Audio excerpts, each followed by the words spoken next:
comment je gère les moments durs dans le football. Moi déjà dans le football, pour moi c'est une tragédie. Hein. Il y a des bons et des mauvais moments. Les choses ne sont pas linéaires. Je pense aussi que dans le football, j'ai plus de belles rencontres que de mauvaises rencontres. Et les échecs que j'ai pu rencontrer, la parenthèse Schiltigheim, je pense que c'était des échecs humains, peut-être liés aussi au management, aux conditions dans lesquelles tu pouvais travailler. C'est sûr que la porte de sortie, elle aurait été j'arrête pendant 2-3 ans, j'arrête le coaching, je prends du recul. Je sais pas, moi je me mets adjoint sur une équipe de handball, j'aurais pris peut-être autant de plaisir. Mais je pense qu'Unchbar m'a tendu la main à un bon moment, comme d'autres clubs, mais j'ai choisi Unchbar et ils m'ont permis de rebondir. Sinon ça aurait été dur. Sinon je pense que j'aurais eu un dégoût du football.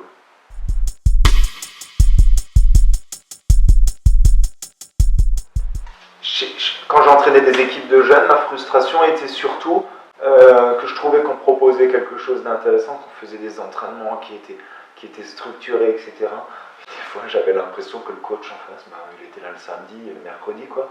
Et échauffement, tour de terrain, match, tu prends une pilule contre un coach comme ça. Là j'avais un peu de frustration. Donc là, il fallait que je travaille mes joueurs. Plus remise en question, moi je me remettais en question, Max. Pourquoi tu te fais chier, quoi. J'ai connu des défaites qui font mal. J'en ai connu 2-3, une en Coupe de France, une récemment, il y a 3-4 semaines, contre le dernier du championnat. Faut pas en parler. Je suis mauvais. Après, je cherche pas à trouver un fautif. Je cherche pas. Voilà, le premier fautif, c'est peut-être moi, dans mes choix de joueurs, dans mes choix de trucs, dans l'approche du match. Mais c'est pas grave, on rebondit. Voilà, je rebondis pas tout seul. Alors je rebondis parce qu'il y a la vie de famille. Hein. Il y a aussi ta femme, ça fait du bien, tu échanges, tu penses un peu à autre chose, et il y a tes joueurs. Le meilleur rebond, c'est le dimanche suivant. Et le dimanche suivant, on a perdu, mais on a produit quelque chose. Et là, moi, ok, on a perdu 1-0, mais j'avais que de la satisfaction pour mes joueurs. Alors on peut perdre et être satisfait aussi.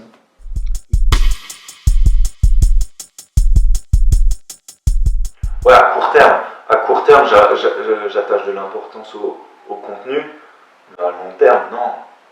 Après, c'est long, hein, 6 matchs sans gagner, 7 matchs sans gagner. Là, il faut avoir des ressources, il faut être costaud mentalement. Hein. Il faut trouver des solutions avec tes joueurs. Ça m'est jamais arrivé, je me le souhaite pas, mais c'est là aussi que se construit un coach.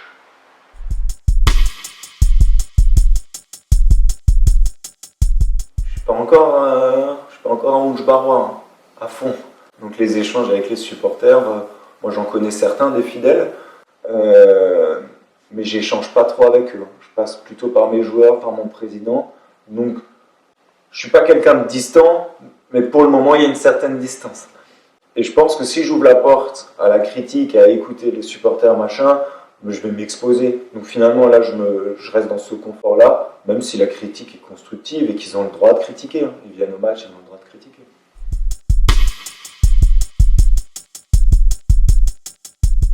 Un bon entraîneur, que ce soit en R3 ou ailleurs, c'est un entraîneur qui vit avec son groupe, qui a son groupe, qui a les mêmes objectifs que son groupe et que le président, hein, et qui s'investit. Hein, un entraîneur qui est passif et qui a joué depuis 10 ans en balançant un ballon sur mon attaquant, qui se retourne et qui frappe, non, pour moi, c'est pas un bon entraîneur. Après, est-ce que moi je suis un bon entraîneur, ça j'en sais rien.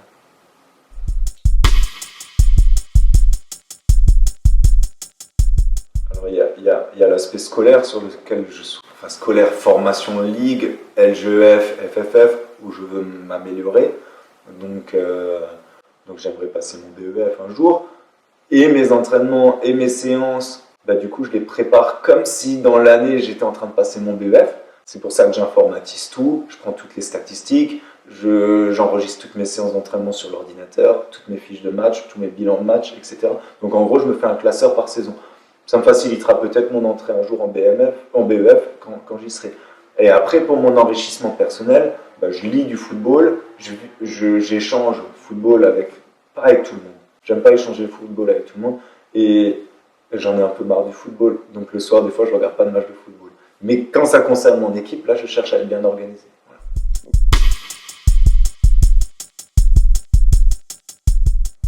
Il y a 2-3 livres que j'ai aimés, je crois que c'est chez Solar. C'est La pyramide inversée. Et l'autre, c'est Comment regarder un match de football, que j'ai aimé aussi. Après, c'est long, hein. Lire du foot, pas de péripéties, hein. C'est tac, tac, tac.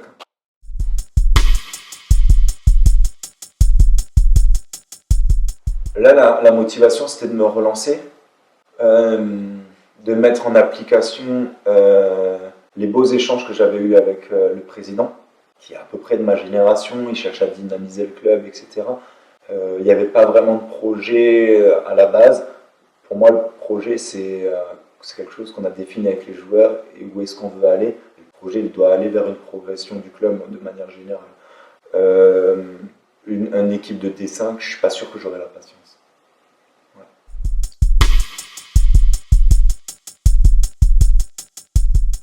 Mais si le club a les moyens et qu'il part d'en bas, mais il faut être patient, il faut le faire pendant 4-5 ans. Tu joues contre des équipes un peu canettes, quoi. Ouais, il faut être patient, mais non, j'aurais pas trop envie. Ou alors, si l'aspect financier, tu sais, d'un coup, tu as le triple de ce que tu peux avoir sur le marché en R3. Bon, ok, alors je crois que j'échangerai un peu avec ma femme et elle me dira, vas-y, fais-le quand même, ça doit. Mais non, c'est pas.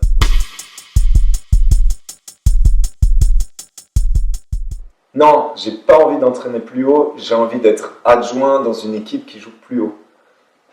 J'ai pas envie d'être j'ai pas envie d'être la première ligne. C'est pas parce que j'ai envie de me protéger, c'est parce que tout ce qui m'intéresse dans le foot, c'est c'est le management, c'est l'état d'esprit des joueurs, c'est les statistiques, etc. C'est la vidéo. Et j'ai envie d'avoir beaucoup de recul comme ça. Parce que quand on est à chaud et qu'on est tout le temps sur le terrain, on n'a pas le temps de prendre ce recul-là.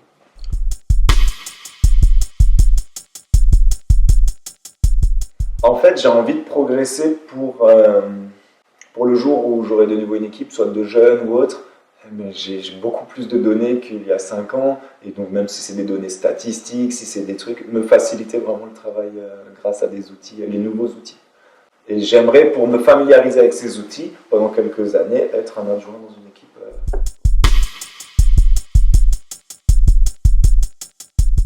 Là, entraîner en R3, si je peux le faire pendant 3-4 ans, et que je peux me fixer avec mes joueurs, j'ai quand même envie de le faire. Voilà. Après, moi, ma carrière, je pense qu'il faut qu'elle dure encore 15-20 ans. Mais j'ai envie de vivre un recrutement, j'ai envie de vivre des choses que j'ai pas vécues cette année, donc j'ai encore envie de. Et nos objectifs sont pas atteints. Là, il se trouve que la saison en plus elle est écourtée, donc non, j'ai pas vécu une saison pleine. Il faut que je vive une saison pleine avec mes joueurs encore. Mais à terme, effectivement, dans 3-4 ans, j'aimerais bien être en binôme. Et à l'inverse, si j'avais un binôme, là, ben, je lui donnerais énormément et ça m'aiderait aussi. Donc finalement, il ferait un peu la tâche que j'aimerais faire.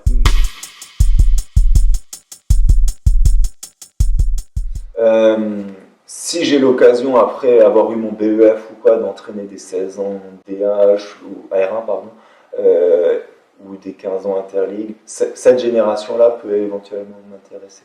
J'aimerais entraîner des joueurs sur des bonnes infrastructures et qui sont un peu des éponges, tu vois, qui ont envie de tout apprendre, qui prennent tout ce qu'on peut te donner. Mais pour pouvoir leur donner plein de choses, moi, il faut que je continue à m'enrichir. Donc là, tout ce que je vis avec Conchbar et tout ce que j'ai déjà vécu, voilà, c'est pas des feuilles brouillons, hein, mais c'est juste que voilà, je me construis step by step.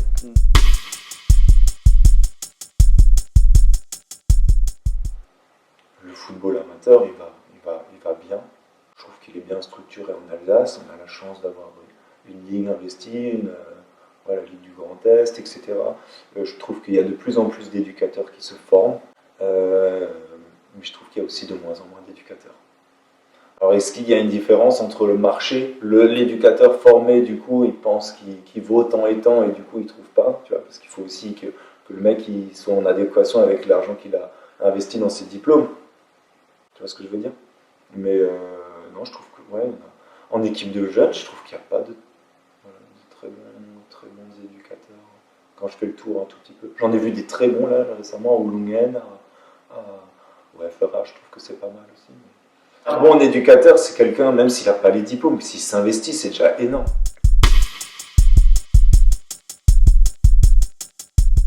C'est un peu à l'image de la société, je trouve que les gens, On perd tous un tout petit peu en concentration, on veut se disperser, on veut faire plein de choses en même temps.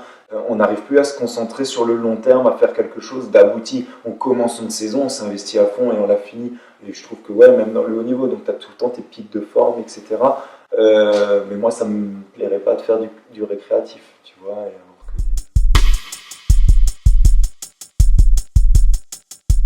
Le joueur actuel, c'est un joueur qui se regarde. C'est un joueur Instagram, c'est un joueur Facebook, tu vois. Son image, des fois, elle est plus importante que le collectif. Combien de fois en équipe de jeunes, j'avais des gamins, ils remettent la mèche alors que truc, enfin tu vois, tu pètes un plomb. Mais il faut leur faire prendre conscience que pendant 90 minutes, on est dans le dur, on s'en fout de son image, quoi. L'image, c'est après le match.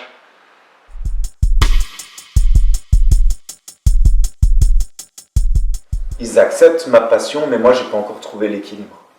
J'ai pas encore trouvé l'équilibre, j'aimerais être un tout petit peu plus disponible pour eux, d'où travailler en binôme, etc. Ou à l'inverse, est-ce que eux pourraient venir un tout petit peu plus me voir le dimanche, prendre un enfant en bas âge. Enfin, tu vois ce que je veux dire, c'est compliqué. Le garçon à ma femme qui travaille, qui fait du foot aussi, et donc lui aussi, il faut le véhiculer. Donc finalement, je suis sur les terrains tous les soirs de la semaine et je participe pas trop à la vie de famille en semaine. C'est un peu frustrant.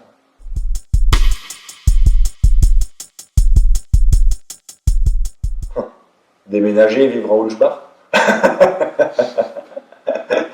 Non, c'est pas d'actualité. Les solutions, ma solution, ce serait une année sabbatique.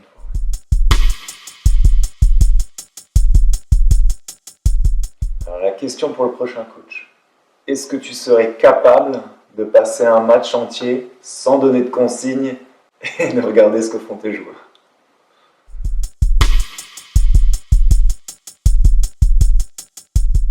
Mes ambitions avec Unchbar, c'est de fidéliser les joueurs au club, hein, parce que là, on a commencé à travailler ensemble et j'aimerais bien qu'on atteigne nos objectifs ensemble, qu'on les atteigne. Qu'on soit plus capable de faire circuler le ballon au sol en créant un peu plus d'automatisme. Et les recrues que je vais chercher à intégrer, c'est des recrues qui apporteront une plus-value, d'accord, et essentiellement peut-être sur des jeunes joueurs. Voilà, ça c'est et pérenniser l'état d'esprit, l'esprit club, etc. Je suis convaincu que les jeunes joueurs que j'ai à ma disposition actuellement, si se faisait un tout petit peu violence en termes d'investissement, etc., aurait facilement la capacité de jouer en R2. Alors R2, tableau, mais au moins le vivre une année. Et en fonction de ces objectifs-là, chercher aussi un jour à gagner le crédit mutuel. Ça c'est l'objectif de mes joueurs.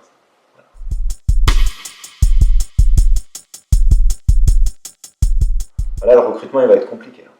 Là, avec la période qu'on vit actuellement, mais mon recrutement, je recrute pas pour prendre moins fort. Je recrute pour un joueur qui va nous apporter quelque chose, soit du niveau au-dessus ou du niveau plus bas, mais je crois en ses capacités. L'âge m'importe peu.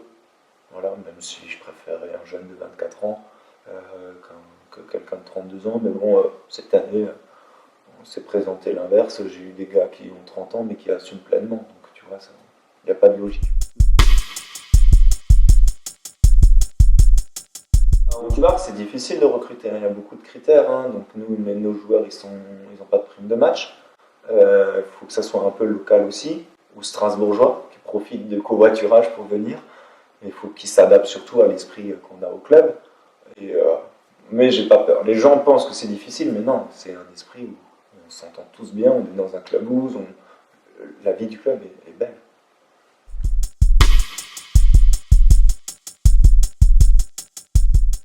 Sur mes premières années d'éducateur, en échauffement, je posais souvent plein de plots et je travaillais le changement de direction avec mes joueurs. Donc quand ils arrivaient en conduite, râteau, changement de direction. Et un jour, j'ai un joueur, il est resté coincé, quoi. Parce que finalement, il faisait changement de direction sur le même plot et il naviguait entre deux plots et à un moment, il me regarde, il me dit « Coach, je suis coincé. » Ouais, t'es coincé, ouais.